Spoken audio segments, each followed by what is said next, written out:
Ikaw yung may hawak ng title, di ba, na all-time Filipino yung Hello Love Goodbye. May pressure ba na since hindi na ay ma-reach din overshadow yung also staring. No, hindi ko yun inisip. Kasi syempre, ayaw ko, iba na yung sitwasyon natin. Sinabi ko pa lang yung experience na nakita ko reaction nila na pagtanggap nila. Yun, malaking bagay na sa akin. Kasi alam natin yung gano'n kahirap, even the Hollywood movies, kung gano'n hirap mag-gano'n. Basta sa labas sila sa sinihan at pag-uusapan yung movie, i-discuss kung anong mga opinions nila, yun, masaya na kami. So more than that, hindi ko na yung iniisip. Tanong ko na kanina, no? Walang fear ka ba din? Kasi syempre, ito yung pelikula nyo na solo kayo hindi kayo magkasama ni Daniel?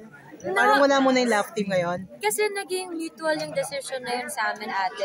And yung project ni Deej, oh my God, kailangan yung abangan. Sobrang ganda din yung material na yun. So, di naman, importante kami magkasama off-cam, di ba? So, sobrang supportive lang siya dito sa akin. And happy siya kasi alam niyang sobrang saya ko every time shoot ako for this film.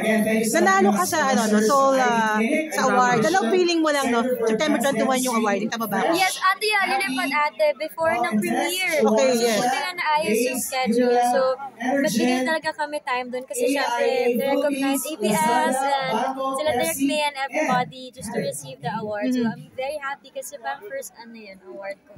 Nag-level up yung acting definitely, no? Kasi syempre, hindi kilala ka na international. Anong feeling mo about it? Sana nag-level up naman. I try naman talaga. Pero nakakatuwa lang na sana mag-open din to ng door sa, di lang sa akin, pero sa mga ibang projects na ginagawa pa ngayon ng ABS. Last na lang po. Yes, po. Kasi marami ang kinilig sa inyo nung kasal ni Direk Cathy Garcia Molina. No? Okay. Sa inyo dalawa ni DJ. Ano dun? Yung nakita kayo doon, iniisip na ibang tao, sana mauwi na siya.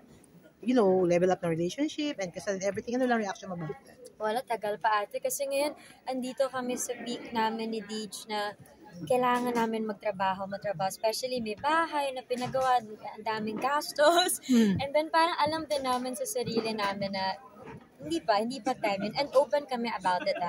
Iba-iba naman yung time ng lahat. So ngayon, attend lang kami mga kasal, mga ganyan. Kukunan na lang kami bridesmaids, ganyan. Okay lang. Pwede pag-uusapan nyo naman kahit pa yes, of course. But then, he respects my timing din sa akin. Alam ko din na hindi pa ako ready. So, ayaw mong pilitin mga ganun. Importante, masaya kayo ngayon. Tapos, take it day by day. Definitely siya na.